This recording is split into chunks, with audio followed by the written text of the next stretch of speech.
దేవుని యొక్క సన్నిధికి వచ్చి కూర్చున్న తర్వాత ఆరాధించే సమయంలో ఒక దర్శనం చూపించి దేవుడు నన్ను ఇంకా బలపరిచినాడు, వెళ్ళి నిల్చొని పంచుకోమని. సో అందుకే వెంటనే నేను ఇక్కడికి వచ్చి నిల్చొని మీ ముందు మాట్లాడుతున్నాను. ఆ దర్శనంలో ఒక గుంపు ఎంటర్ అయింది సంఘంలో. అది ఎట్లా అంటే నా చిన్నతనంలో చూసిన, మేబీ సిటీలో ఎవరు చూసి ఉండకపోవచ్చు. చిన్నతనంలో ఇండ్ల దగ్గర గలీలలో వేషకాలు వేసుకొని, అంటే కోతిలాగా శూర్పణఖలాగా డ్రామాలు వేస్తారు కదా, వాళ్ళంతా ముఖమంతా ఇట్లా పెయింట్లన్నీ వేసుకొని, అంటే పొట్టకూటి కోసము అంతా డ్రామాలు చేస్తూ ఉంటారు. సో అటువంటి గుంపు కనిపిస్తూ ఉంది. ఒక పక్క వెలుగు, భయంకరమైనటువంటి వెలుగు, స్వరము, అగ్ని నేత్రాలు వచ్చి గర్జించడం, అంటే నా సన్నిధి నా భయం లేదా, తీ వేషం తొలగించు అని ఒక గద్దింపు స్వరంతో ఆ వేషం తొలగించు అని రౌద్రంగా కోపంగా అరవడం నేను వింటున్నది. మేబీ దేవుణ్ణి స్వరం అని నేను గ్రహించినాను. నిజమే, అంటే ఆ వేషాన్ని కోపంతో అరవడము నేను విన్నాను. అప్పుడు భయం అనిపించింది దేవుని యొక్క సన్నిధిలో. అయితే నేను అన్న పంచుకోమన్నప్పుడు ఏం పంచుకోవాలి, కొన్ని మాటలు అన్నప్పుడు ఏం పంచుకోవాలని క్వశ్చన్ వేసుకుని నేను పంచుకోవడానికి ఇష్టత చూపకుండా ఉన్నాను. కానీ ఒక మాట నన్ను పదే పదే భయపెడుతుంది. యాకోబుకు రాసిన పత్రిక 3వ అధ్యాయం 1వ వచనంలో, నా సహోదరులారా, బోధకులమైన మనము మరీ కఠినమైన తీర్పు పొందుదామని తెలుసుకొని మీలో అనేకులు బోధకులు కాకుండుడి. చాలా మటుకు ప్రభువా నన్ను వాడుకో, నీ రాజ్యంలో నన్ను వాడుకో అని ప్రార్థన చేస్తూ ఉంటాను. సమయం వచ్చినప్పుడు తప్పించుకుంటాను. అంటే అన్న పంచుకోమన్నప్పుడు పంచుకోను నేను, ఎందుకంటే అధిక శిక్ష. ఒకవేళ నేను పంచుకున్న తర్వాత నేనే పడిపోతానేమో, నేనే పోరాటంలో నిలవలేకపోతానేమో, ఈ భయము నన్ను పదే పదే ఇది చేస్తుంది. కాబట్టి నేను అంటాను, సాక్ష్యాలు లేకపోతే నాకు ఇచ్చినటువంటి కృపావరం దేవుడు, ఆ దర్శనాలు, విజన్స్, కళలలో ఏది నాకు నేర్పించినాడో అవి పంచుకోమంటే పంచుకోగలుగుతాను. కానీ ఒక బోధకురాలుగా నిల్చొని చెప్పాలంటే ఈ వాక్యమును బట్టి నాకు చాలా భయము. అయితే ఈ స్వరము నేను విన్నప్పుడు నాకు చాలా భయం అనిపించింది. నిజమే, అంటే ఈ వేశ్యం, అంటే ఆ లోకంలో పొట్టకూటి కోసం వేషాలేసి మనం మన కళ్ళ ఎదుట చూస్తూ ఉంటాము ఏ రీతిగా బ్రతుకుతున్నారు. అంటే సంఘము కూడా ఆ రీతిగా ఉంది. దేవుని యొక్క, అంటే ఆ స్వరాన్ని వినలేకపోతున్నటువంటి ఆ స్థితిలో సంఘం ఉంది. వేషంతో దేవుని యొక్క సన్నిధిలో కూర్చొని ఉంటున్నామేమో అనే భయము నాలో కూడా కలిగింది. నిజంగా నాలో కూడా ఏమన్నా అటువంటి దేవునికి అయిష్టమైనటువంటి వేషం ఏమన్నా ఉన్నదా అని నేను ఆత్మతో నింపబడి దేవుని యొక్క సన్నిధిలో, ప్రభువా ఈ వేషం తొలగించు, నాకు వద్దు నాయనా, ఈ నూతన వస్త్రం దయచేయని నాకు నేను భాషలతో దేవుని ఎదుట భయంతో వణుకుతూ దేవుని సన్నిధిలో నేను అడుగుతూ ఉన్నాను అనమాట. లిటరల్గా ఆ వెలుగు, ఆ ప్రకాశమైనటువంటి కన్నులు, నేత్రాలు ఇక్కడ నిల్చొని నా పైన పడినప్పుడు ఆ అనుభవం, ఆ ఎక్స్పీరియన్స్ నేను పొందుకోగలిగినాను. ప్రియ దేవుని బిడ్డలారా, ఈరోజు చాలామంది అనేకులు రాలేదు. అంటే చాలామంది ఎగ్జామ్స్ రాయడానికి ఈ గ్రూప్ 3, గ్రూప్ 4 ఎగ్జామ్స్ కోసం వెళ్ళి ఉంటున్నారు.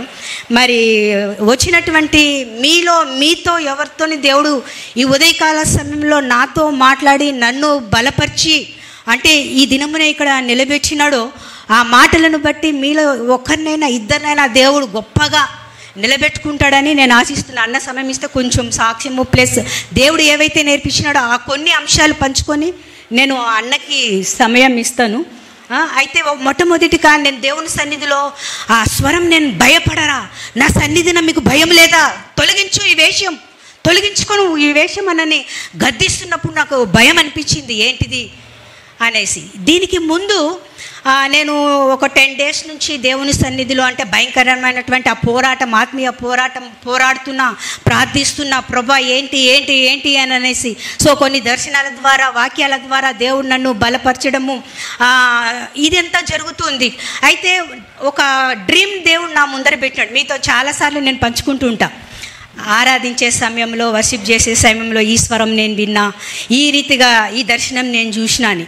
చాలా మటుకు దేవుడు, అంటే ఒక కృప మనందరి ఎడల చాలా అధికముగా ఉంది. ఆ కృపను బట్టి మనము దేవునికి విరుద్ధంగా ఆ మాయా వేషంలో మనము అంటే అదే రీతిగా ముందుకు కొనసాగద్దని దేవుని యొక్క హెచ్చరిక స్ట్రాంగ్గా దేవుడు ఇస్తున్నాడని నేను నమ్ముతున్నా. ఏంటిదంటే ఆ డ్రీమ్లో ఒక వ్యక్తి అంటే నేను ఈ వాక్యం అన్ని నాకు ఎట్లా అంటే దేవుడు దర్శనాలు చూపించినప్పుడు లేదా కళలు చూపించినప్పుడు వాటికి అనుగుణంగానే వాటికి కోరిలేట్ అయితే నాకు వాక్యం చూపించు ప్రభా అని నేను అడుగుతా. ఎందుకంటే దేవుడు చూపించినదైతే వాక్యంలో ఖచ్చితంగా ఆ సందర్భాలు ఆ సన్నివేశాలు ఉండాలి. లేనట్లయితే నా ఆలోచన వలన లేకపోతే సాతానుగాడు వలన వస్తాయి అనేది నేను నమ్ముతాను, కళలు కానీ ఆ దర్శనాలు కానీ. అయితే ఈ దర్శనం దేవుడు చూపించినప్పుడు భయపడరా నా సన్నిధిన, తొలగించు నీ వేషం, తొలగించుకొని మన ఆ గద్దింపు ఉన్నప్పుడు నేను అడిగిన ప్రభా ఎక్కడుంది ఈ వాక్యం అన్నప్పుడు దేవుడు గుర్తు చేసినాడు. ఇర్మియాలో ఈ వాక్యం ఉందని. ఒకసారి ఇర్మియా 5:22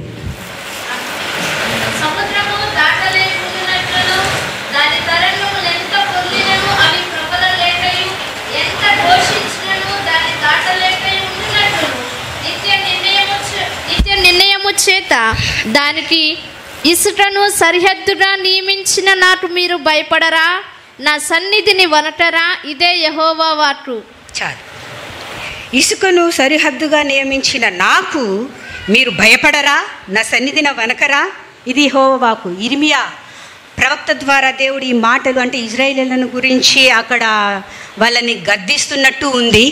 ఈ దినమున ఈ ఉదయకాల సమయంలో దేవుడు సంఘముగా మనల్ని గద్దిస్తున్నాడు అనేది నేను అనుభవించినాను ఈ వాక్యమును బట్టి. అంటే ఎంత క్యాజువల్గా ఎంత అంటే మనము దేవుని యొక్క సన్నిధిలోనికి ప్రవేశించినప్పుడు ఆయనను ఆరాధించడానికి, ఆయనను అంటే ఘనపరచడానికి, మహిమపరచడానికి ఏ రీతిగా మనము దేవుని యొక్క సన్నిధికి వస్తున్నాము అంటే మన యొక్క అలంకరణ వేషధరణ జనరల్గా శారీరకంగా మంచిగా నీట్గా శుభ్రంగా రెడీ అయ్యి దేవుని యొక్క సన్నిధికి సండే వెళ్ళాలి కాబట్టి రెడీ అయ్యి వస్తూ ఉంటాము కదా, వస్తూ ఉంటాం. కానీ దేవుని ఎదుట మనం ఏ రీతిగా ఉన్నాము అని పరీక్షించుకున్నట్లయితే దేవుడు మన గురించి సాక్ష్యం ఇవ్వాలి. ఇప్పుడు ఇంట్లో ఒక కుటుంబంలో అంటే ఏం జరుగుతుందో ఆ కుటుంబస్తులకే తెలుసు. భార్య, బిడ్డలు, పిల్లలు ఎట్లా ఉంటున్నాము, వారమంతా ఏ రీతిగా బ్రతుకుతున్నాము. తిరిగి ఇక్కడికి రాగానే ఒక అంటే డిఫరెంట్ ఒపీనియన్ ఇతరులకు కలుగుతుంది. ఎందుకంటే వారమంతా వాళ్ళ ఇంట్లో ఉండి చూడరు మనల్ని. మనం ఏంటిది ఏమనేది మన ఇంటి వాళ్ళకే తెలుస్తుంది, బయట వాళ్ళకి తెలియదు. బయట వాళ్ళు ఎటువంటి వాళ్ళు ఏంటిదో ఎవరికి ఏం తెలియదు. బట్ దేవుడికి అన్నీ తెలుసు, ఏ రీతిగా ఉంటున్నారు, ఎవరెవరు ఏ రీతిగా ఆయన యొక్క సన్నిధిలో అడుగు పెడుతుంటున్నారు అనేది దేవునికి తెలుసు. ఉదయకాల సమయంలో పరిశుద్ధాత్ముడు అంటే ఒక్కొక్కరి యొక్క వేషముని వారు ఏ రీతిగా ఉన్నారనే దానిని వాక్యము ద్వారా ఆయన దర్శనాల ద్వారా మీకు అంటే ఎవరి స్థితి ఏ రీతిగా ఉందో అది దేవుడు మీకు ఈ మాటల ద్వారా బయలుపరుస్తాడు, ప్రత్యక్షపరుస్తాడని నేను నమ్ముతున్నాను. ఒక డ్రీమ్ దేవుడు చూపించడం జరిగింది. ఆ డ్రీమ్లో ఒక సంఘము ముందు ఒక వ్యక్తి వెళ్తూ ఆ సంఘము గురించి ఒకప్పుడు ఈ రీతిగా ఉండే ఈ సంఘం ఒకప్పుడు ఇట్లా వాడబడే ఇప్పుడు పరిస్థితి చూస్తే ఏంటిది ఇట్లా ఉంది అనేసి అనుకుంటూ ఉంటుండగా తనకు తాను దిగంబరిగా అనిపించుకొని ఒకసారి తన ఒళ్ళు తను చూసుకొని అరే ఏంటి నేను దిగంబరత్వంలో ఉన్నాను, వస్త్రాలు ఏమీ లేవు అని సిగ్గుతోని దాచుకొని తను అంటే తన దిశములు ఎవరన్నా చూస్తారేమో, అయ్యో ఎవరన్నా ఉన్నారా చుట్టుపక్కల అని ఏ రీతిగా చుట్టూ అటు ఇటు చూసి తన దిశములను కప్పుకోవడానికి వస్త్రాలను వెతుక్కుంటూ దాచుకొని ఉండే యొక్క అనుభవమును దేవుడు నాకు చూపించడం జరిగింది. ఆ తర్వాత దేవుడు మాట్లాడడం జరిగింది. అంటే నూతన వస్త్రంను ధరింపజేస్తాను అనేటువంటి స్వరమును నేను వినగలిగినాను. ఇవన్నీ ఎందుకు చెప్తున్నానంటే ఇది నా ఓన్గా చెప్పేది కాదు. దేవుడు పదే పదే నా ఎదుట నన్ను అంటే కొన్ని దర్శనాలు ఫ్రీక్వెంట్గా పెట్టి నన్ను బలపరిచేటువంటి దర్శనాలు కళలు ఏంటిదంటే ఒకటి ఎగ్జామ్స్ పెడతాడు. అంటే నేను ప్రిపేర్ లేనట్లు సిద్ధపాటు లేనట్టు భయపడుతున్నట్టు నేను ఎగ్జామ్ అటెండ్ చేయాలి లేకపోతే ఎట్లా రిజల్ట్ ఏంటిది అనేది అది ఒకటైతే ఇంకొకటి ప్రయాణాన్ని నా ముందరే పెడతాడు. ఆ ట్రైన్స్ బస్సులలో నేను ప్రయాణం చేయాలి, బస్సు మిస్ అయినట్టు లేకపోతే ట్రైన్ మిస్ అయినట్టు అయ్యో నేను ఎక్కలేకపోయినానే, నా గురి నేను చేరలేకపోతున్నానే, అయ్యో ఇప్పుడు ఏం చేయాలి అని టెన్షన్ నాలో పుడుతుంది. ఇదొకటి ముందు పెడతాడు. ఇంకొకటి చివరిగా దేవుడు నా ముందర పెట్టేది ఏంటిదంటే అంటే దిగంబర స్థితి, నగ్నంగా ఈ స్థితిని ముందర పెట్టి అరే ఏంటిది ఇలా చూపించాడే దేవుడు, దీని నుంచి నాకేం నేర్పిస్తున్నాడు అనేసి నాకు నేను ప్రభా ఈ దిగంబర స్థితి ఏంటిది పదే పదే ఒకలాంటి భయము. అంటే దిగంబరత్వంలో ఎవరు కూడా ఇష్టపడరు కదా, శారీరకంగా ఎవ్వరు కూడా ఇష్టపడరు. వాళ్ళు చూస్తారేమో, వీళ్ళు చూస్తారేమో, సిగ్గుతోని అవమానంతోని ఫీల్ అవుతూ ఉంటారు. కానీ పైకి మనము ఈ డ్రెస్సులు ధరించినాం, కానీ దేవుని ఎదుట ఒక్కొక్కరి స్థితి ఏ రీతిగా ఉందనేది దేవుడు నాకు చూపించి నన్ను బలపరచడంను బట్టి నేను దేవుని యొక్క సన్నిధిలో ఈ విషయం బట్టి ఎక్కువ ప్రార్థిస్తుంటా. ప్రభా ఈ దిగంబరపు స్థితి సంఘంలో తీసి ఎవరికి ఉండడానికి వీల్లేదు, ఈ వేషం ఉండడానికి వీల్లేదు. పైకి మనం అంటే ఇప్పుడు నేను చెప్పాను కదా, చిన్నతనంలో ఒక గుంపు ఇళ్ళ దగ్గరకు వచ్చి వేషం పెయింట్లు అన్నీ పూసుకొని తోకలాగా పెట్టుకొని అవి వేసుకొని పొట్టకుట్టి కోసము అట్లా డ్రామాలు వీధి నాటకాలు వేస్తూ ఉంటారు కదా. అటువంటి వేషంలాగా దేవుని ఎదుట మనందరం కనిపిస్తున్నాం అనేది దేవుడు నాకు చూపించడం జరిగింది. చాలామంది ఈ దినంలో దేవుడు ఇదే గుర్తు చేస్తున్నాడు. చాలా సంఘాలలో చాలామంది ఉండకపోవచ్చు, ఎందుకంటే ఎగ్జామ్ మన జీవితం ఈ భూమిపైన ప్రయాణం చేస్తున్నాము, పొట్ట కూటి కోసము, లేకపోతే మనం ఈ బ్రతకాలంటే జాబ్ అవసరము, పైసలు అవసరము, దానికి ప్రాధాన్యత ఇచ్చి చాలామంది వెళ్ళిపోయిండొచ్చు. కొంతమంది దేవుని చిత్తమును బట్టి దేవుడు నీకు ఇస్తాను జాబ్, వెళ్ళి రాయి అంటే దేవుని యొక్క స్వరాన్ని విని వెళ్ళి రాసేటువంటి వాళ్ళు ఉండొచ్చు. ఎవరెవరు ఏ స్థితిలో ఎటు వెళ్ళి రాస్తున్నారో మనకు తెలియదు. కానీ వచ్చినటువంటి మనము అంటే దేవుడు అడుగుతున్న దేవుని యొక్క సన్నిధిలో మీరు భయపడరా? నిజంగా దేవుని యొక్క సన్నిధికి రాకముందు మన స్థితి ఏ రీతిగా ఉంది? దేవుని యొక్క సన్నిధికి రాకముందు దేవుని యొక్క స్వరాన్ని మనం వినగలుగుతున్నామా? దేవుడు ఏం మాట్లాడుతున్నాడు? ఈరోజు నేను దేవుణ్ణి ఏ రీతికి గణపరచాలి, ఏ రీతిగా నేను మహిమపరచాలి, ఈ వారమంతా దేవుడు నన్ను కాచి కాపాడినందుకు, కానీ సాక్ష్యముల సమయంలో నేను దేవుణ్ణి అంటే మహిమపరచడానికి, కొనియాడబడ్డానికి నా జీవితం అంతా ఏ రీతిగా ఉంది? ఈ రీతి అయినటువంటి సిద్ధపాటుతో వస్త్రాలతో మనము రావాలనేది నాకు అర్థమైంది. సో ఆ డ్రీంలో ఆ వ్యక్తి తన యొక్క నగ్న స్థితికి భయపడి ఆ డ్రెస్సుతోని తను దిశములను కప్పుకోవడానికి వెళ్తున్నటువంటి సన్నివేశం దేవుడు నాకు చూపించినప్పుడు నేను దేవుని అడిగిన ఏంటిది ఇది అన్నప్పుడు ప్రకటన గ్రంథం ఒకసారి 16 చదువుతారా? నేను చెప్తున్నప్పుడు అంటే మీకు కోరిలేట్ అయ్యేటట్టు దర్శనము కానీ, ఆ కళలు కానీ, దేవుని యొక్క వాక్యము కానీ, దేవుడు ఏదైతే మనతో ఈ ఉదయకాల సమయంలో మాట్లాడుతున్నాడో దాన్ని సరి చేసుకోవాల్సినటువంటి సమయం, ఎస్పెషలీ ఇక్కడ ఉంటున్నటువంటి వాళ్ళు గనుక చాలా జాగ్రత్తగా హృదయంలో దేవుని ఒకసారి అడుగుదాం. ప్రభా ఇప్పుడు ఈ మాటలు నాకెట్లా వర్తిస్తాయి, నువ్వు నాతోని మాట్లాడు, నేను ఈ మాటల్ని నేను క్యాచ్ చేయాలి, నా బ్రతుకుని నేను మార్చుకోవాలని మనం చిన్న ప్రార్థన చేసుకుంటూ విందాం. ప్రియ దేవుని బిడ్డలారా, ఇదిగో నేను దొండ్ర వలె వచ్చుచున్నాను, తాను దిగంబరుడుగా సంచరించుచున్నందున జనులు తన దిశములను చూతురేమో అని మెలకువగా ఉండి తన వస్త్రము కాపాడుకొనువాడు ధన్యుడు. ఆమేన్. మనం చివరి దినాలలో ఉంటున్నాం. ఏ రీతిగా ఉండాలి అంటే దేవుడు ఆ నగ్న స్థితిని నాకు చూపిస్తున్నప్పుడు ఎందుకు చూపించాడు అనేసి నాకు అర్థమైంది. దేవుడు నాకు అర్థం చేయించింది ఏంటిదంటే యాక్చువల్గా చివరి దినాల్లో మనం ఉంటున్నాము.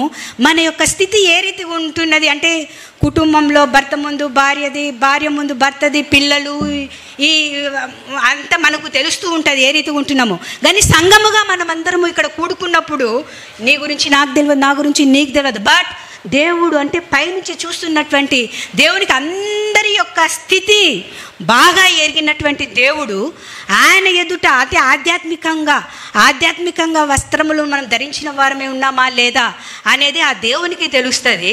ఇంకోటి మనకు మనసాక్షిని పెంచినాడు, హృదయం ఉంది కనుక మనకు కూడా తెలుస్తుంది మన హృదయపు స్థితి, మన యొక్క ఆత్మీయ స్థితి మనకు కూడా తెలుస్తుంది. ఖచ్చితంగా దేవుడు తెలియజేస్తాడు. పరిశుద్ధాత్మని పైన ఆధారపడి ఆయన అడిగి పదే ఆయన సన్నిధికి వచ్చినప్పుడు ఆయన యొక్క స్వరంతో మాట్లాడుతూ దృష్టిని కలగజేసి చూపిస్తూ ఖచ్చితంగా ఆయన మనతో మాట్లాడతాడు. మరి ఈ ఉదయకాల సమయంలో ఆ స్వరాన్ని నేను వినగలిగినప్పుడు ఆ స్వరం ఎంతమంది విన్నారో నాకు తెలియదు. ఆ చూపు నేను చూసినప్పుడు దేవుణ్ణి మరి ఎంతమంది చూసినారో నాకు తెలియదు. అందుకే దావీదు భక్తుడు అంటాడు, ప్రభువా నా హృదయానికి దృష్టిని కలగజేయి, నీకు భయపడినట్లు, నీ యొక్క నామానికి భయపడినట్లు అనేసి ప్రార్థన చేస్తాడు. నిజంగా దేవుని యొక్క ఒకటి మనం గుర్తుపెట్టుకోవాల్సింది ఏంటిదంటే దేవుడు అడుగుతున్న నాకు భయపడరా, నాకు వనకరా అంటున్నప్పుడు నిజంగా మానవులకి భయం లేదండి. నిజంగా చెప్పాలంటే ఆయన పోలికలో ఆయన స్వారూప్యంలో దేవుడు మనల్ని ఏర్పరచుకొని మనతో సంబంధం కలిగి ఉండడానికి దేవుడు మనల్ని ప్రత్యేకించుకొనినప్పుడు జంతువుల్లాగా మనం ప్రవర్తిస్తుంటాం. కొన్నిసార్లు నేను పంచుకున్నాను, అంటే దర్శనంలో పందులను చూపించాడు దేవుడు. పంది యొక్క దృష్టి నేలపైన ఉంటుంది, దేవుని వైపు ఉండదు. ఆ పంది ముందర ముత్యాలు వేస్తే వాటి విలువ తెలియదు. ఆ రీతిగా సంఘంలో కొంతమంది ఉంటున్నారు అన్నప్పుడు నన్ను నేను సరి చేసుకోవడం జరిగింది. మేబీ దేవుని యొక్క మాటలకి తగినట్లుగా నేను బ్రతుకుతలేనేమో, ఆ రీతిగా ఫలం నాలో లేదేమో, దేవుడు అందుకు నాకు చూపిస్తున్నాడేమో. ప్రభువా ఈ దృష్టిని నా నుంచి తీసివేయనైనా, నా దృష్టి నీ వైపు ఉండాలా, నిన్ను చూసేటట్టు ఉండాలా అనేసి దర్శనంలో నేను పంచుకున్నటువంటి దర్శనం ఎంతమందికి గుర్తుందో లేదో తెలియదు. అదొక దర్శనం. అంతేకాదు దేవుడు ఈ కాబోదు అనే స్వరాన్ని వినిపిస్తూ నా ప్రభావము పోయినది లేదు ఇక్కడ అన్నప్పుడు ఆ భయముతో వణుకుతో నేను మళ్ళీ వచ్చి ఆ సాక్ష్యాముల పంచుకోవడం జరిగింది. నిజంగా ఆయన యొక్క ప్రభావము చేత ప్రభావితులమై ఆయన యొక్క సన్నిధానం మనం ఉంటున్నామా, పరీక్షించుకోవాల్సినటువంటి వారమే ఉన్నామని మాట్లాడడం జరిగింది. అంతేకాదు ఇంకొక దర్శనం ఏంటిదంటే నన్ను నిర్లక్ష్యపరచు వారిని నేను నిర్లక్ష్యపరుస్తానన్నాడు దేవుడు. నిజంగా మనం నిర్లక్ష్యపరుస్తున్నామా? ఆయనకి మొదటి ప్రాధాన్యత ఇస్తున్నామా మన జీవితంలో? లేదా మనం అనుకున్న దానికి మన శరీరానుసారంగా వాంఛల కొరకు మనం ప్రాధాన్యత ఇస్తున్నామా? ఆయనను పక్కన పెట్టి అని మనం పరీక్షించుకోవలసిన వారమై ఉంటున్నాము. ఇవన్నీ కూడా హెచ్చరికలు, ఇవన్నీ కూడా నేను పంచుకుంటూ వస్తున్నాను. అయితే ఈ దినమున ప్రత్యేకంగా దేవుడు ఆ వేషమును తొలగించుము అని అనేసి మాట్లాడుతున్నప్పుడు నాకు అర్థమైందంటే దేవుడు తొలగించాడండి వేషం, మనమే తొలగించుకోవాలి. మనం ఏ స్థితిలో ఉన్నామో, నువ్వు నగ్నంగా ఉన్నావు అని నీకు అనిపించినప్పుడు నువ్వు వేసుకోవాలి బట్టలు. ఆ నగ్న స్థితి నుంచి అంటే కాపాడుకోవడానికి ఇతరులు చూస్తారేమో అని కదా, జనరల్గా ఎవరైనా చూస్తారేమో అని వెంటనే స్నానానికి వెళ్ళిన వాళ్ళు బయటికి రాకుండా ఏ రీతిగా అయితే సిగ్గుతోని ఉంచుకొని ఎదురు కనిపిస్తారో అదే రీతిగా దేవుని యొక్క సన్నిధిలో కూడా ఆ యొక్క వస్త్రాలను, ఆత్మీయ వస్త్రాలను ధరించుకోవాలని దేవుని యొక్క ఉద్దేశం అంటున్నది. దేవుని ఎదుట మనం ఆ స్థితిలో ఉంటున్నామేమో, నగ్నంగా ఉంటున్నామేమో, బట్టలు మనం ధరించినట్టు ఇక్కడ ఉంటున్నాం కానీ లేకుండా కూర్చున్నట్టు దేవుడు చూస్తున్నాడేమో. ఎటువంటి ఆత్మీయ బట్టలు అంటే ఈ లోకానుసారమైనటువంటి వస్త్రాలు కాదు. దేవుడు ఏదైతే విడిచిపెట్టమన్నాడో అది విడిచిపెట్టకుండా, ఏదైతే దేవుడు కలిగి ఉండమన్నాడో అది కలిగి ఉండకుండా, ఎక్కడైతే దేవుడు నాకు ప్రాధాన్యత ఇవ్వండి అన్నాడో అక్కడ ప్రాధాన్యత ఇవ్వకుండా, ఆ రీతిగా మనం ఇక్కడ ఉన్నట్లయితే వేషం వేసుకొని కూర్చున్నటువంటి వాళ్ళమే మనం ఇక్కడంతా. హల్లెలూయా.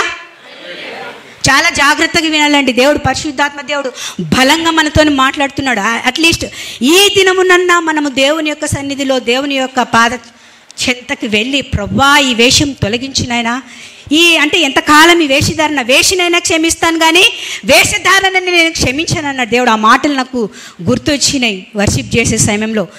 ఎందుకు ఇంత రౌద్రమైన ఆ స్వరము, ఆ అగ్ని నేత్రాల వంటి కన్నులు, వేషము తొలగించు అని మాట్లాడుతున్నాడు. అంటే ఆ దేవుడు ఎంత భరించాడు అట్లా. ఆయన కోపముకి, ఆయన రౌద్రతకి మనము తట్టుకొనగలమా? చూడండి, ఇర్మియా గ్రంథంలో దేవుడు ఇక్కడ మాట్లాడుతున్నటువంటి మాట 22వ వచనము 5వ అధ్యాయంలో, ఇసుకను సరిహద్దుగా నియమించిన నాకు మీరు భయపడరా, నా సన్నిధిని వనకరా, ఇదే యెహోవా వాక్కు. మార్కు 4:39లో చూసినట్లయితే గాలి సముద్రము వణుకుతున్నాయి ఆయన మాటకి. సృష్టి గజగజ వణుకుతుంది ఆయనను చూసి. ఆయన మాట అంటే దాటకుండా అవి సూర్యుడు కానీ చంద్రుడు కానీ వాటి యొక్క రెస్పాన్సిబిలిటీస్ని నెరవేరుస్తూ ఉన్నాయి. కానీ మానవుడు ఎన్ని మాట్లాడుతున్నాడు, ఎన్ని హెచ్చరిస్తున్నాడు దేవుడు సంఘాన్ని. అంటే కొన్నిసార్లు వార్నింగ్స్ ఇస్తున్నాడు, కొన్నిసార్లు హెచ్చరిస్తున్నాడు. వాటిని ఎంత తీవ్రతగా తీసుకున్నారు, ఎంత భయపడుతున్నారు, ఎంత వణుకుతున్నారు. ఎంతకాలం ఈ వేషంలో ఎంతకాలం మనం బ్రతుకుతాం? ఈ దిగంబరపు స్థితి నుంచి మనం బయటపడాలంటే ఒకటే ఆప్షన్. దేవుడు అంటున్నాడు, మనం తొలగించుకుంటే దేవుడు నూతన వస్త్రం ఇస్తాడు మనకి. తొలగించుకునే మనసు మనకు ఉండాలి. ఈ జీవితం వద్దయ్యా, ఇటువంటి వేషధారణ బ్రతుకు వద్దయ్యా. మనకు తెలుసు, మనకు మనసాక్షిని పెట్టాడు మనం ఏ రీతిగా బ్రతుకుతున్నాం. ఇంట్లో ఒకలాగా, బయట ఒకలాగా ఖచ్చితంగా ఉంటుంది కదా ఈ వేషము మనలో అందరిలో. కాబట్టి అంటే ఉదయకాల సమయంలో ఆ దిగంబరత్వం గురించి దేవుడు ఈ మాటలు నా ముందర పెట్టినప్పుడు నేను అంటే సిద్ధపడుతున్నా, ప్రభా ఇంకా ఎక్కడ నేను నీకు అయిష్టంగా బ్రతుకుతున్నానో సరిచేయి, ఇంకా ఏంటిది అంటే నేను బోధించడానికి దేవుని యొక్క మాటలను పంచుకోవడానికి ఇంతకాలం అయినప్పటికీ కూడా భయము వణుకు. ఎందుకంటే నేను బోధించి తర్వాత ఈ వార్ఫేర్లో నేను పడిపోతానేమో, సాతాను నన్ను శోధిస్తాడేమో, నేను నిలబడలేనేమో, నాకే ఒకవేళ అధిక శిక్ష ఉంటుంది నేను బోధించి నేను పడిపోతే, వద్దులే, ఎందుకు బోధించడం, ఎందుకు చెప్పడం, జస్ట్ నా వరకు నేనుంటే చాలు అనేటువంటి ధోరణిలో కొన్నిసార్లు వెళ్తూ ఉంటాను. మేబీ అందుకు దేవుడు ఈ రీతిగా ఈ వేషం తొలగించమని చెప్తున్నాడేమో. కానీ దేవుడు చెప్పినప్పుడు ఖచ్చితంగా వెళ్ళి నిలబడి మాట్లాడి అవకాశం ఇచ్చినప్పుడు మనందరం కూడా సద్వినియోగం చేసుకోవాలి. దేవుడు నిలబడు మాట్లాడంటే మనం మాట్లాడేటువంటి వారిగా ఉండాలి. అట్టి రీతిగా సిద్ధపాటు దేవుని యొక్క సన్నిధికి వచ్చినప్పుడు మనం కలిగి ఉండాలి. ఏదైతే చేయొద్దంటాడో అదే చేస్తాం. వింటూ ఉంటాం, వినడానికి మంచిగా అనిపిస్తుంది, అయ్యో దేవుడు మంచిగా మాట్లాడినాడు, కరెక్టే మాట్లాడినాడు అని అనుకుంటాం. కానీ సందర్భం సమయం వచ్చినప్పుడు వాటిని పాటించాం. మనకు తోచిన రీతిగా మనం పోతూ ఉంటాం. నాకు కొన్నిసార్లు అనిపిస్తూ ఉంటుంది, ఇర్మియా భక్తుడు ఇజ్రాయేలీలతో ప్రవచించడానికి ప్రవక్తగా దేవుని చేత ఎన్నుకొనబడినప్పుడు ఆయన ఎన్నో మార్లు నడిపిస్తున్నప్పుడు ప్రజల యొక్క వైఖరిని దేవుడు చూపిస్తాడు. వారి హృదయం మొండిది, కఠినమైనది, ఎంత చెప్పినను వినరు, వాళ్ళ యొక్క హృదయానుసారంగానే వాళ్ళు బ్రతుకుతారు.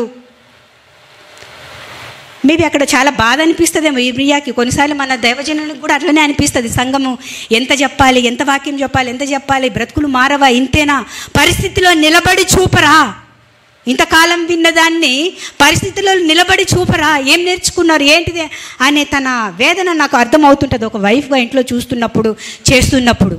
నిజమే, అంటే ఇర్మియా నడిపిస్తున్నప్పుడు దేవుడే అంటే వాళ్ళ యొక్క వైఖరి, నువ్వు చెప్పేది నువ్వు చెప్పు, మేము చేసేది మేము చేస్తామనే కఠినమైన మూర్ఖ హృదయం వారిది అని దేవుడు ఇర్మియాకు బయలుపరుస్తూ ఉంటాడు.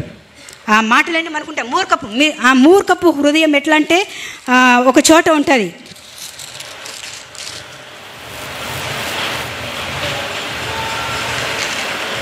ఇర్మియా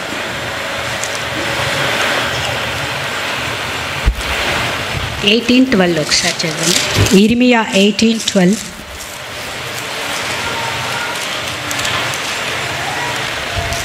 మేమందరము మా మూర్ఖ హృదయపు చొప్పున ప్రవర్తించుదుము అని అందురు. అంటే మనము పరిస్థితులు మనకు ఎదురైనప్పుడు ఆ పరిస్థితులకు తగ్గట్టుగా మనము వేషం వేసుకొని మారిపోవడం కాదు, కానీ ఆ పరిస్థితిని ఎట్లా జయించాలి, ఎట్లా ఎదుర్కోవాలి, దేవుడు ఏం చెప్తున్నాడు, ఆ రీతిగా మనం నిలబడాలనే అవగాహన ఉండదు. అంటే మూర్ఖ హృదయం ఏం చెప్తుందంటే, నువ్వు చెప్పినా కానీ దేవునితో, అంటే నువ్వు ఎన్ని మాట్లాడినా కానీ, నువ్వు ఎన్ని హెచ్చరికలు ఇచ్చినా కానీ నాతోనే అవ్వదు, నేను జయించలేను, నా బ్రతికింతే, నా స్థితి ఇంతే, నేను ఇంతే అనే వైఖరిని దేవుని ఎదుట కనపరుస్తూ ఉంటామేమో. ఈ విషయంలో జాగ్రత్తగా ఉండాలి. మనము చాలా జాగ్రత్తగా ఉండాలి. పరిస్థితులు కొన్నిసార్లు మనకు అనుకూలంగా ఉండవు, అననుకూలంగా ఉన్నప్పుడు దేవుని పైన ఆధారపడి దేవుని బిడ్డలు నిజంగా దేవునికి భయపడేటువంటి వారు, దేవుని యొక్క నామానికి భయపడేటువంటి వారికి హృదయానికి దృష్టి ఉంటుంది కనుక, అరే ఇది చేస్తే నా దేవుడు ఇక్కడే ఉన్నాడు, నన్ను చూస్తున్నాడు, నేను ఇది చేయకూడదు, ఆ కమిట్మెంట్ చెయ్యరు వాళ్ళది. దిగంబరిగా ఉండేటువంటి వాడికి నేను దిగంబరిని అన్నప్పుడు వెంటనే అయ్యో నేను దిగంబరిగా ఉన్నానే, నేను వస్త్రాలు వేసుకోవాలని టక్కున వస్త్రాలు వేసుకుంటారు. శారీరమైన మనసుతో ఆ రీతిగా ఆలోచిస్తారు. మరి ఆత్మీయంగా కూడా ఆత్మీయ నేత్రాలు కలిగి, అరే నా దేవుడు ఇక్కడ ఉన్నాడు, నా దేవుడు చూస్తున్నాడు, నేను ఇది చేయకూడదు, నా ప్రవర్తన ఈ రీతిగా ఉండకూడదు అనే గ్రహింపు ఆత్మీయులకు ఖచ్చితంగా ఉంటుంది. కానీ అది లేదు అంటే మన యొక్క స్థితి దేవుని ఎదుట దిగంబరపు స్థితిలాగా ఉంది. నిజంగా ఆత్మీయ వస్త్రాలు లేవు, ఆత్మీయంగా లేమనేది మనకు గ్రహింపు రావాలి. ప్రియ దేవుని బిడ్డలారా, ఈ ఉదయకాల సమయంలో దేవుడు అంటే ఆయన యొక్క వేదనని మన ముందర పెడుతున్నాడు. ఒకసారి దేవుడు మాట్లాడుతూ అహియా ప్రవక్త గురించి మాట్లాడతా, ఆ యెరోబాము భార్య వేశ్యం వేసుకొని ఆ దేవుని యొక్క సన్నిధిలోనికి ప్రవేశించేటప్పుడు అహియా ప్రవచిస్తాడు, యెరోబాము భార్య రా, లోపలికి రా, నువ్వు వేషం వేసుకొని ఎందుకు వచ్చినావు, తీసి నువ్వు యెరోబాము భార్యవని నాకు తెలుసు, నీ గజ్జెల శబ్దం అక్కడ అడుగు పెట్టినప్పుడే నాకు తెలుసు, నువ్వు ఎందుకు వస్తున్నావో కూడా నాకు తెలుసు. ప్రియ దేవుని బిడ్డలారా, పరిశుద్ధాత్మునికి ప్రతిదీ కూడా తెలుసు. ఆయన దైవ సేవకులలో ఉండి ఇగో వీరి స్థితి ఇది, వీరి స్థితి అది అని చూయిస్తాడు, ప్రార్థిస్తూనే ఉంటాడు. సో వాక్యానుసారంగా బ్రతకనప్పుడు వేదన ఉంటుంది. ఇర్మియా భక్తుడు కూడా నడిపిస్తున్నప్పుడు ప్రవచన రీతిగా మాట్లాడుతున్నప్పటికీ వాళ్ళ యొక్క స్పందన, వారి యొక్క యాటిట్యూడ్, వాళ్ళ యొక్క వైఖరి మనము చూసినప్పుడు అరే వీళ్ళు ఎందుకు ఇట్లా అని మనము ఆలోచించిండొచ్చు. నేను కూడా చాలాసార్లు ఆలోచించినారే, ఇంత మంచిగా నడిపిస్తున్నప్పుడు నడవడానికి వీళ్ళకి ఏంటిది అని. మనం ఇక్కడ నడిపిస్తున్నప్పుడు దాసుడు ఆ రీతిగా మనం నడుస్తున్నామా? మనం నడుస్తున్నామన్నట్టే అనిపిస్తుంది కానీ మనం నడవట్లేదు అనేది దేవుడు చూపిస్తున్నాడు ఈ ఉదయకాల సమయంలో మన యొక్క స్థితిని చూపిస్తూ. ఒకసారి మనం అంటే ఇక్కడ ఏమంటున్నాడంటే, తాను దిగంబరుడుగా ఉన్నందున తన దిశములను చూతురేమో అని, తన దిశములను కప్పుకొనివాడు ధన్యుడు అని అంటున్నాడు దేవుడు. కొంతమంది అంటే చూస్తే చూసుకొని లేని వదిలేటువంటి వాళ్ళు ఉన్నారు. అటువంటి వాళ్ళ గురించి నేను మాట్లాడతలేను ప్రియ దేవుని బిడ్డలారా. మనం అంటే కాపాడుకొనివాడు ధన్యుడు అని అంటున్నాడు దేవుడు. అట్టి స్థితిలో మనం ఉండాలి. నువ్వు దిగంబరివి అనే గ్రహింపు నీకు ఉండాలి. లేనట్లయితే సిగ్గుగా ఉంటాము ఇతరుల ఎదుట మన యొక్క స్థితిని బట్టి. అదే రీతిగా దేవుడు చూస్తున్నప్పుడు మన యొక్క స్థితి ఏ రీతిగా ఉంది, దిగంబరపు స్థితిని ఏ రీతిగా మనము ఇది చేసుకోవాలి. కాబట్టి ఈ వేషం గురించి మనం ఆలోచించాలి. మనం ఏ రీతిగా ఈ బట్టలు ధరించి వచ్చేది కాదు. అందరి ఎదుట నేను అందుకే నేను భయపడతాను, బోధించి నేను పడిపోతానేమో, ఎందుకు అంటే పరిస్థితులు వచ్చినప్పుడు నేను నిలబడలేనేమో, నేను ఒకటైపోతానేమో లోకంతో. ఆ భయం అనేది మనకు ఉండాలి. నిజంగా మొట్టమొదటిగా దేవుని బిడ్డలము, నేను దేవుణ్ణి ఎరిగి ఉన్నాను, నేను రక్షింపబడి ఉన్నాను, నేను రక్షణ పొందుకున్నాను అన్నటువంటి విశ్వాసులు ఖచ్చితంగా భయం అనేది కలిగి ఉండాలి. నిజంగా దేవునికి భయం కలిగినటువంటి వాళ్ళు ఆ దృష్టి హృదయానికి ఉంటుంది. ఎవరు చూసినా చూడకపోయినా నా దేవుడు నన్ను చూస్తున్నాడు, ఏది చేసినా నా దేవుడు నన్ను గమనిస్తున్నాడు. ఆ భయము వణుకు వారిలో ఉంటుంది ప్రియ దేవుని బిడ్డలారా. అది లేకుండా జీవిస్తున్నట్లయితే దేవుని ఎదుట మనం దిగంబరులుగా ఉన్నామేమో. మనల్ని మనం సరి చేసుకోవాలి.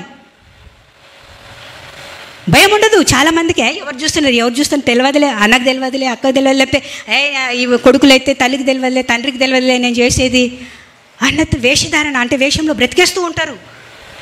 ప్రతిది కూడా తెలుసు. దేవుని యొక్క సన్నిధానంలో మనందరము అంటే ఒక కుటుంబంగా కూడుకునేది మనము.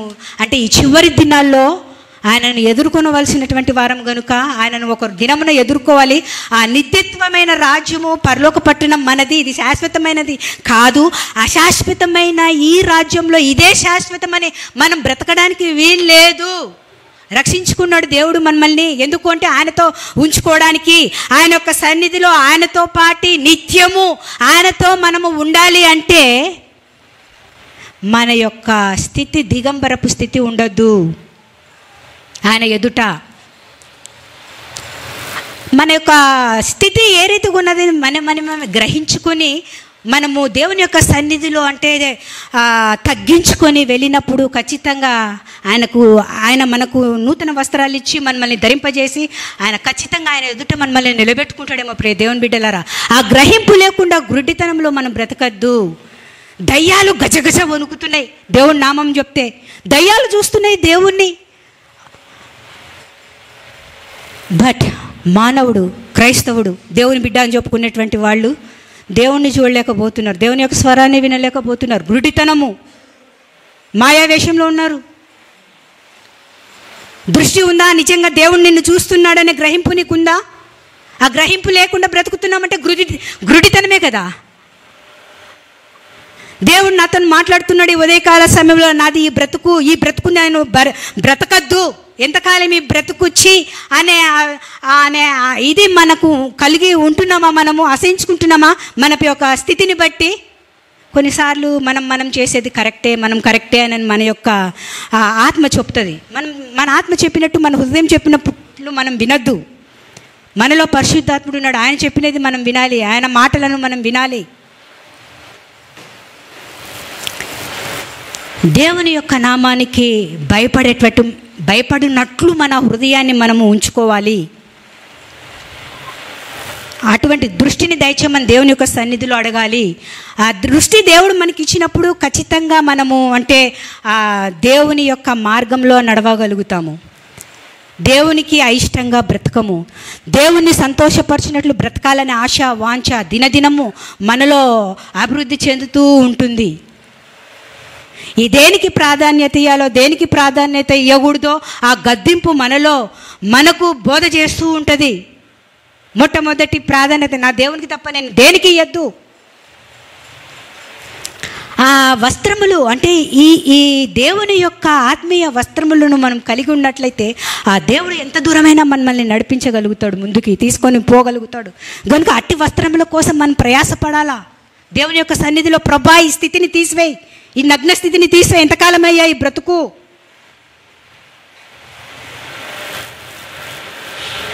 అని దేవుని సన్నిధిలో గోచారి దేవుని యొక్క పాద సన్నిధిలో పొందుకోవాలా. మనం నటించవచ్చు, ఎంతో నటించవచ్చు, కానీ మన యొక్క నటనంతా దేవునికి తెలుసు. ప్రియ దేవుని బిడ్డలారా, దేవుడు చూస్తున్నాడు. ఇప్పుడు దేవుడు నన్ను చూస్తున్నాడంటే నా కన్నులు ఉండాలి దేవుడు నన్ను చూస్తున్నాడని నేను చెప్పడానికి. నాకు చెవులు ఉండాలి దేవుడు నాతో మాట్లాడుతున్నాడనని. ఈ చెవులు ఈ కళ్ళు కాదండి, ఆత్మీయ చెవులు ఉండాలి, ఆత్మీయ నేత్రాలు ఉండాలి. ఇగో దేవుడు నాతో ఇట్లా మాట్లాడుతుండు, నేను ఈ రీతిగా బ్రతకాలి, నేను బ్రతకని ప్రభా దేవుని దగ్గర అడగాలి, గోచారాలి ప్రభా ఈ బ్రతుకు నాకు వద్దునైనా, ఇగో ఈ పాపంలో ఈ తప్పిదంలో నేనున్నా ప్రభా, ఈ స్థితిలో నేనున్నానైనా నాకు సహాయం చేయటే ఖచ్చితంగా సహాయం చేయడానికైనా రెడీగా ఉంటాడండి ప్రియ దేవుని బిడ్డలారా. కానీ మనకు ఆశ ఉందా వేషం తొలగించుకోవాలని? అది మనల్ని మనం పరీక్షించుకోవాల్సినటువంటి వారు. నిజంగా భయం ఉందా?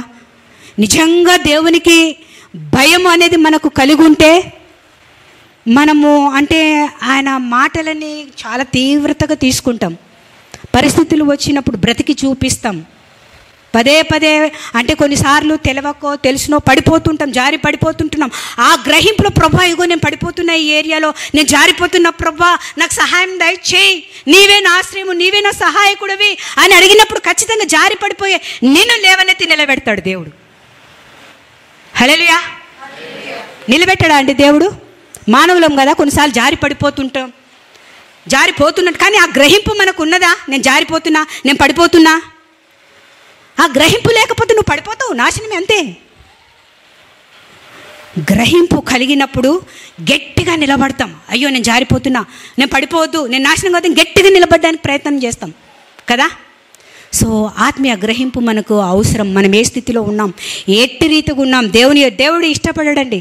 ఇప్పుడు అందరేమో ఇక్కడంతా మనం అందరం కూర్చున్నట్టే మంచి వస్త్రాలతోనే అంతా కూర్చున్నాం, మనవన్నీ ఏమీ కనిపిస్తలేవు అనే గ్రహింపు మనకు ఉందేమో. కానీ ఆత్మీయ వస్త్రాలు లేకుండా దేవుని ఎదుట నిలబడినప్పుడు ఎంత అంటే దేవుడు ఏ రీతిగా ఆశ్రయించుకుంటున్నాడు, ఏ రీతిగా కోపపడుతున్నాడు, తొలగించుకో ఈ వేషధారణని దేవుడు గద్దిస్తుంటున్నాడు.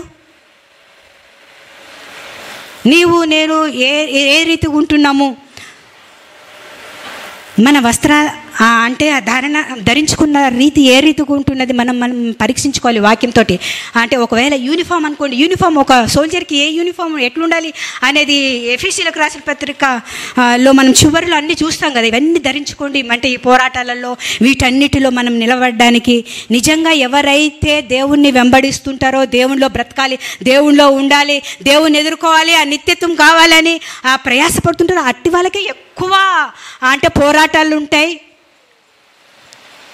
పరిస్థితులు అనుకూలంగా ఉండవు. అటువంటప్పుడు నిలబడి మనం చూపించాలి, పడిపోవద్దు. మనము ఒకవేళ పడిపోతున్నట్టు అనిపిస్తే దేవుని అడగాలి, ప్రభా ఇగో ఈ శోధన, ఇగో నువ్వు ఇది చేయొద్దనో నేను చేయాలని నాకు అనిపిస్తుంది, నేను చేయకుండా చేయి ప్రభా అని. అది చేయకుండా ఉండడానికి మనం ప్రయత్నిస్తే దేవుడు చేయకుండా ఆపుతాడు. దేవుడే చేయాలి, దేవుడే చూస్తున్నాడు, దేవునికి నేను ఇట్లా కనిపిస్తున్నా కదా అని నువ్వు అట్లనే ఉంటావు. నువ్వు దిగంబరివి అని అనిపించినప్పుడు నువ్వు బట్టలు వేసుకోవాలి. నువ్వు బట్టలు వేసుకోకుండా దేవుడే వేస్తాడని ఇట్లే ఉంటే ఏమవుతుంది? నీ దిశములను అందరూ చూస్తారు. ఇక్కడ ఏమంటున్నాడు దేవుడు? జనులు నా దిశములను చూతురేమో అని కప్పుకొని వాడు ధన్యుడు. కప్పుకోవాల్సినటువంటి బాధ్యత ఎవరిది? మనదే కదా, అవునా కదా? నేను కప్పుకోనంటే ఏమవుతుంది? నువ్వు ధన్యుడవు కాదు, సిగ్గుగా నిలబడతావు. సిగ్గు అంటే మనం కొన్నిసార్లు తిడుతుంటాం, ఎన్నిసార్లు చెప్పినా వినవేంట్రా, నీకు సిగ్గు లేదరా, ఇంట్లో జనరల్గా అంటూ ఉంటాం. అవునా కదా? సిగ్గును కూడా వదులుకొని బ్రతికేటువంటి క్రైస్తవులు కూడా ఉంటారు. నామకాదు వస్తాం పోతాం, మీరు చెప్పేది మీరు చెప్పండి, మా మొండి మూక హృదయపుతో మేము చేయవలసింది మేము చేస్తాం. ఇర్మియాలో కూడా జనులు ఈ రీతిగా ఉన్నారని దేవుడు మాట్లాడుతున్నాడు కదా, మొండి మూర్ఖపు హృదయముతోనే. ఏదన్నా పరిస్థితి వచ్చినప్పుడు ప్రభా ఇది నేను చేయాలనా లేదా, దేనికి నేను ప్రాధాన్యత ఇవ్వాలి అని అడిగినప్పుడు దేవుడు ఖచ్చితంగా మనకు చూపిస్తాడు, చెప్తాడు. ఆ రీతిగా మనము ముందుకు వెళ్తూ ఉంటే ఈ మన ప్రయాణంలో మనం మిస్కామ్ ఎక్కడ కూడా ఆ గురి వద్దకే మనం వెళ్ళగలుగుతూ ఉంటాము. దేవుని యొక్క సన్నిధిలో ఆ రీతిగా మనము దేవుని యొక్క సన్నిధిలో ప్రతిదీ కూడా, ప్రతి చిన్నదానికి కూడా దేవుని పైన ఆధారపడాలని దేవుని యొక్క ఆశ వాంఛ ఆయన బిడ్డలు. మన ఓన్గా డెసిషన్స్ తీసేసుకొని ముందుకు పోతుంటాం. సో ఆ రీతిగా మనము అంటే ఆ వస్త్రాలు లేకుండా దిగంబరులం అవుతాం. ఆ గ్రహింపు మనకు కలిగి ఉండాలి ప్రియ దేవుని బిడ్డలారా. సో అంటే ఈ దినమున దేవుడు చాలా అంటే వేదనని నాకు అర్థమైంది, ఆయన బాధని ఎన్నిసార్లు ఏ రీతికి గద్దించాలి, ఏ రీతిగా చెప్పాలి. దేవుడు హెచ్చరికలు ఇస్తున్నాడు, గద్దింపులు ఇస్తున్నాడు. నన్ను గణపరచువాడిని నేను గణపరుస్తా అన్నాడు దేవుడు. ఎంతమంది నిజంగా దేవుణ్ణి గణపరుస్తూ ఉన్నారు అనుదినము? గత వారమంతా, గత రోజులంతా, గత సంవత్సరాలంతా, ఇంత వయసు వచ్చింది, ఇన్ని సంవత్సరాలు గడిచిపోయినాయి. ఏ రీతిగా నేను గణపరుస్తున్నా దేవుణ్ణి, ఏ రీతిగా నేను దేవుణ్ణి మహిమపరుస్తున్నా, ఏ రీతిగా దేవుడు నన్ను ఏది చేయమంటున్నాడో అదే నేను చేస్తానని నిశ్చయిత కలిగి అదే చేసుకుంటూ వెళ్తున్నాము. కేవలము వినువారు మాత్రమై ఉండి వినిన దాన్ని బ్రతకన్నట్లయితే మనల్ని మనమే మోసపుచ్చుకొని వారమై ఉన్నామని యాకోబుకు రాసిన పత్రిక 1:22 ఉంది. ప్రియ దేవుని బిడ్డలారా, ఈ వేషంలో మనం ఉన్నాము, వింటున్నాము, చేస్తున్నాము, కానీ మనము లోబడతలేము, వాక్యానుసారంగా బ్రతుకుతలేము. మొట్టమొదటిగా దేవుని యొక్క నామానికి భయపడాలి, తర్వాత వాక్యానికి భయపడాలి. చాలామంది దేవుడు అంటే నాకు భయం ఉందంటారు, కానీ వాక్యం అంటే భయం ఉండదు. దేవుని వాక్యం చూసినప్పుడు మనలో భయము పుట్టాలి. అమ్మో, వాక్యం ఇట్లా చెప్తుంది, ఈ వాక్యానుసారంగా నేను బ్రతకాలి. మొట్టమొదటిగా దేవునికి భయపడాలి, తర్వాత దేవుని యొక్క వాక్యమునికి భయపడాలి. అప్పుడే మనము ఆయన యొక్క అంటే ఈ యొక్క ప్రయాణంలో ఆయనతో పాటు ముందుకి మనం నడవగలుగుతాం. పరిశుద్ధాత్ముడు మనల్ని నడిపించగలుగుతాడు. భయం ఉందని మనం చెప్పుకుంటే సరిపోదు. దేవుని భయం మనం చెప్తాం నాకుంది అని, దేవుడు చెప్పాలండి, దేవుడు సాక్ష్యం ఇవ్వాలండి. దేవుడు ఇప్పుడు అంటున్నాడు, నాకు భయపడరా, నా సన్నిధిలో వణకరా, వేషం తొలగించు. ఎంతకాలం ఈ వేషం వేసుకొని ఉంటాం మనం? ఈ ముసుగును తీసేసాలి. దేవుని ఎదుట ఆయన సంఘాన్ని పవిత్రంగా, పరిశుద్ధంగా, మచ్చ, డాగు, కలంకం ఏది లేకుండా నిష్కలంకంగా ఉంచుకోవాలని దేవుని యొక్క హృదయ వాంఛ, ఆవేదన, ఆశ అయితే ఆ రీతిగా ఉండడానికి మనం ప్రయత్నిస్తున్నామా? అట్టి వస్త్రాలు మనం ధరించాలని మనలో ఆశ ఉందా?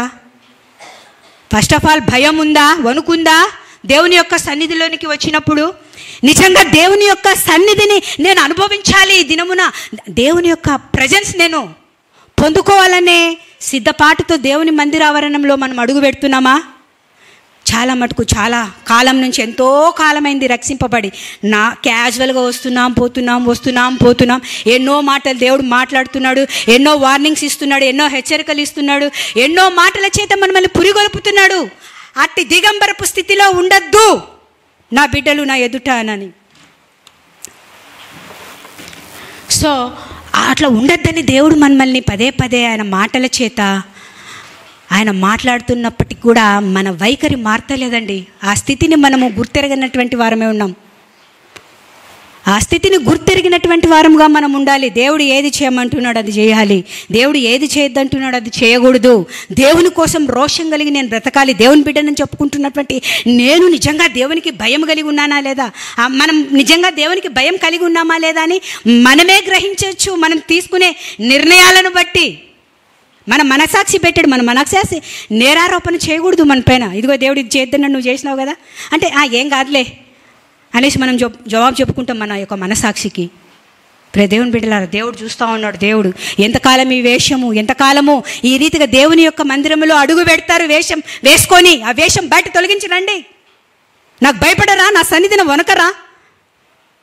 సముద్రము, గాలి గజగజ వణుకుతున్నాయి. సరిహద్దులు పెట్టినాడు దేవుడు. ఆ సరిహద్దు దాటలేదు సముద్రము. సూర్య చంద్రులు అన్నీ కూడా దేవుడు చెప్పినట్టు 24 గంటలు పనిచేస్తున్నాయి, తిరుగుతూనే ఉన్నాయి. బట్ మానవుడికి ఏమైంది? భయం లేదు మానవునికి. నిజంగా మానవుని యొక్క స్థితి దేవుని ఎదుట, దేవుని దృష్టిలో ఆ రీతిగా ఉందని ఉదయకాల సమయంలో దేవుడు మాట్లాడుతూ ఉన్నాడు. మనం ఈ వేషధారణతోనే మనం వచ్చినాం, కానీ మన యొక్క స్థితి దేవుని ఎదుట ఆ రీతిగా ఉన్నది. సో సిగ్గుతో, అవమానంతో దేవుని యొక్క సన్నిధికి వచ్చి, ప్రభువా నన్ను క్షమించు, మన పాపాలు మనం చేసినవన్నీ మనకు తెలుసునండి. ఒక్కొక్కటి దేవుని యొక్క సన్నిధిలో ఒప్పుకొని వాటిని విసర్జించి తిరిగి వాటి జోలికి పోవద్దు. దేవునికి సమర్పించుకోవాలి. ఈ ఉదయకాల సమయంలో అంటే తీవ్రంగా, అంటే నిజంగా దేవుడు వచ్చి నీతో కూర్చొని మాట్లాడినప్పుడు నీకు అది అర్థమవుతుంది. నిజంగా ఆ దృష్టిని కలిగి నువ్వు ఆ దేవుని యొక్క స్వరాన్ని వినగలిగినప్పుడు, దేవుని యొక్క ప్రభావము చేత నువ్వు అంటే అభిషేకింపబడినప్పుడు, మనం ప్రార్థిస్తున్నప్పుడు నిజంగా దేవుని యొక్క సన్నిధిని మనం అనుభవిస్తున్నామా? కీర్తనలు కొన్ని వచనాలలో చాలా బాగుంటాయండి. నిజంగా మనము దేవుని యొక్క సన్నిధిని ఏ రీతిగా అనుభవించాలి అంటే, ఆయన యొక్క ముఖ కాంతి మన పైన పడాలి. ఎందుకంటే ఆ యొక్క ముఖ కాంతిలో మన రహస్య పాపములన్నీ బట్టబయలు చేస్తానంటున్నాడు. కీర్తనలలో ఉంది. ఆ ముఖ కాంతి నా పైన ప్రకాశింపజేయ ప్రభువా అని ప్రార్థించాలి. దేవుడు ఆ ప్రకాశమైనటువంటి ఆ ముఖ కాంతిని, వెలుగుని మన యొక్క ముఖం పైన ప్రకాశింపజేసినప్పుడు మన యొక్క ప్రతి పాపము, రహస్యపు జీవితాన్ని ఆ దేవుడు క్లియర్గా అద్దంలాగా చూపిస్తుంటాడు. అప్పుడు మనం ఒప్పుకుంటాం ఒక్కొక్కటి. ప్రభువా ఇగో ఈ పాప, ఇది అని నేను ఒక్కొక్కటి దేవుని యొక్క సన్నిధిలో ఒప్పుకుంటూ మనం దేవుని యొక్క సన్నిధిలో మొరపెట్టగలుగుతాం. అటు అనుభవం మనకుందా పరీక్షించుకోవాలి ఉదయకాల సమయంలో. ప్రియ దేవుని బిడ్డలారా, దేవుని యొక్క సన్నిధి చేత ఆవరింపబడుతున్నామా? దేవుని యొక్క దృష్టి మన పైన ఉన్నదా? దేవుని యొక్క దృష్టి మన పైన ఉన్నదా లేదా ఎట్లా తెలుస్తుంది? నీకు దృష్టి ఉంటే తెలుస్తుంది. నువ్వే గురుడితనంలో ఉంటే నీకెట్లా తెలుస్తుంది దేవుని యొక్క దృష్టి ఉంది లేదనేది? సో అటు గురుడితనంలో ఉన్నాం మేము. ప్రియ దేవుని బిడ్డలారా, దేవుడు ఈ ఉదయకాల సమయం నాకు అయిపోతున్నది. సో మనం ఏ స్థితిలో ఉన్నాం దేవుని ఎదుట అనే గ్రహింపు మనకి మనము కలిగి యథార్థంగా దేవుని యొక్క సన్నిధిలో మనము పశ్చాత్తాపడి, ఈ దినమున వచ్చినటువంటి వారు నిజముగా వచ్చినాము, కానీ ఈ దినమున దేవుడు మాట్లాడినటువంటి మాటలని తీవ్రతంగా తీసుకొని మనం ఆ వేషాన్ని వదిలిపెట్టేస్తే, నూతన వస్త్రాలతో దేవుడు మనల్ని అందరినీ ధరింపజేసి మచ్చ, డాగు, కలంకం మరేది లేకుండా ఆయన ఎదుట నిలబెట్టుకొనగలుగుతాడు. అప్పుడే మనం ఆ నిత్యత్వంలో, పరలోకంలో యుగయుగాలు ఆయనతో కూడా మనము గడపగలుగుతాం. ఇక్కడ అనుభవం లేకుండా అక్కడ మనం ఆయనను స్తుతించలేము. ఇక్కడ అనుభవం లేకుండా మనం ఆయనను ఎదుర్కొనలేము. ఇక్కడ ఆ అనుభవం లేకుండా దిగంబరత్వంలో ఉంటూ ఆయనతో నాకు యుగయుగాలు నిత్యానందం అనుకుంటే అది కుదరదండి. ప్రియ దేవుని బిడ్డ, ఈ భూమి పైన ఉన్నంత వరకే మనకు అవకాశం ఆ వేషమును తొలగించుకోవడానికి, భయముతో వణుకుతో బ్రతకడానికి. కనుక ప్రియ దేవుని బిడ్డలారి, ఉదయకాల సమయంలో ఈ మాటలను తీవ్రతగా తీసుకుందాము. మన వేషం ఎట్టుంది, మన అంటే ఏ రీతిగా ఉంది దేవుని యొక్క సన్నిధిలో అడుగుదాం. ఇది మొదలుకొని ఇంతటితో ఫుల్ స్టాప్ పెట్టేసాం, ఇంతటితో లాస్ట్, నా బ్రతుక్కి ప్రభువా ఇదిగో ఈ జీవితం నీది కనుక నీ కోసం నేను జీవించాలి, రోషం పౌరుషం కలిగి నీ కొరకు నేను బ్రతకాలి. దేవుడు అందుకే కదా మనల్ని రక్షించుకున్నది, బ్రతికించుకున్నది. అటు బ్రతకాలి. ఒకవేళ మనం ఎక్కడెక్కడైనా మిస్ అయినామేమో, బ్రతకకుండా కాంప్రమైజ్ అయిపోయినామేమో లోకానికి, ఆ గ్రహింపు కలిగి దేవుని యొక్క సన్నిధిలో వదిలిపెట్టుకున్నట్లయితే ప్రతి ఒక్కరిని దేవుడు నూతన వస్త్రాలు ధరింపజేసి ఆయన మన యందు సంతోషించు రీతిగా సంతోషమైన వస్త్రము చేత, ఆనందమైన వస్త్రము చేత మనందరము కప్పబడతాం. కనుక ప్రియ దేవుని బిడ్డలారా, దేవుని యొక్క హెచ్చరికను, వార్నింగ్ను తీవ్రతగా తీసుకోండి. శరీరానుసారులకి అర్థం కాదు దేవుని యొక్క మాటలు, ఆ స్వరం వినపడదు శరీరానుసారులకి. ఆత్మీయ వస్త్రాలను మనం కలిగి ఉంటే ఆత్ముడు ఏం చెప్పుచున్నాడో అవి మనము గ్రహించే స్థితిలో మనం ఉంటాం. నిజంగా ఆత్మ గ్రహింపు మనకున్నదా లేదా పరీక్షించుకోండి, పరిశీలించుకోండి. ఎంతకాలం ఈ నటన మనం చేస్తా దేవుని యొక్క సన్నిధిలో దేవుని ఎదుట ఉంటాం? దేవుడు వేషనైనా క్షమిస్తాను కానీ వేషధారాన్ని క్షమించనంటున్నాడు, ఉమ్మేస్తానంటున్నాడు. ఉమ్మేపించుకునే స్థితిలో మనం ఎవరం కూడా ఉండద్దని దేవుని యొక్క వాంఛ అండి. ఈరోజు ఈ రీతిగా మనం ఉన్నామంటే ఆయన కేవలం ఆయన కృపనే. నేను యథార్థంగా ఆయన సన్నిధిలో ఈరోజు నేను ఇక్కడ నిలబడినానంటే కేవలం దేవుని కృపనే. ఎన్నో పోరాటాలు, ఎన్నో శోధనలు, ఎన్నో రీతులుగా ఈ ప్రయాణంలో ఉంటున్నప్పుడు దేవుడు అడుగున నన్ను నిలబెడుతున్నాడు. ఈరోజు కీర్తనలో కూడా దేవుడు నా జీవితంలో చేసినటువంటి కార్యాలు అనేకములు. కాబట్టి నిజంగా నీ దేవుణ్ణి నువ్వు చూడగలుగుతున్నావా? దేవునికి భయపడగలుగుతున్నావా? నీ అంటే ప్రయాణం ఎట్లుంది లోకంలో దేవుని యొద్ద చేరడానికి? ఎటువంటి వస్త్రాధరణ అనేది దేవుని యొద్ద దేవుడు అంగీకరించినట్లు ఉందా? ఈ గ్రహింపును కలిగి మనందరం ఈ ఉదయకాల సమయంలో దేవునికి సమర్పించుకుందాం. మన జీవితం క్యాజువల్ యాటిట్యూడ్ తీసండి. శరీరానుసారంగా ఉన్నంత కాలము ఆ గురుడితనంలో మనం ఏ రీతిగా ఉన్నాం మనకే తెలియదు. గురుడి వాడు చూసుకొని లేడు వాడి యొక్క స్థితిని. అటు స్థితిలో మనం ఉండద్దు. దేవుడు సీరియస్ వార్నింగ్ ఇస్తున్నాడు. ఎంతకాలం అయింది రక్షించుకొని, ఎంతకాలం నేను భరించాలి? ఎంతకాలము సేవకుడే బాధపడుతున్నప్పుడు ఎంత బోధించాలా, ఎంతకాలం చెప్పాలి? ఏంటి మీరు ఇట్లా నా పరిస్థితి వచ్చినప్పుడు నిలబడి చూపించాలి కదా. ఎంతకాలం ఇట్లానే మదన పడుతూ బాధపడుతుంటూ ఒక వైఫ్ నేను చూస్తున్నప్పుడు నిజంగా ఈరోజు దేవుడు ఆ స్థితిని నాకు చూపిస్తున్నప్పుడు చాలా బాధ వేదన అయిపోయింది. ప్రభువా, అట్టి నూతన అంటే ఆత్మీయ వస్త్రాలతో నేను ఎదుర్కోవాలా? నేను దేవుని ఎదుర్కోవాలంటే ఈ రీతిగా వేషాధారంతో మనం ఎదుర్కోలేమండి. ఈ వేషంని తొలగించుకోవాలి, మనం తొలగించుకోవాలి. దేవుని యొక్క మాటకు విధేయత చూపెట్టాలి. నేడు మీరు ఆయన మాట వినిన తోడనే వెంటనే మనము విధేయత చూపెట్టాలి.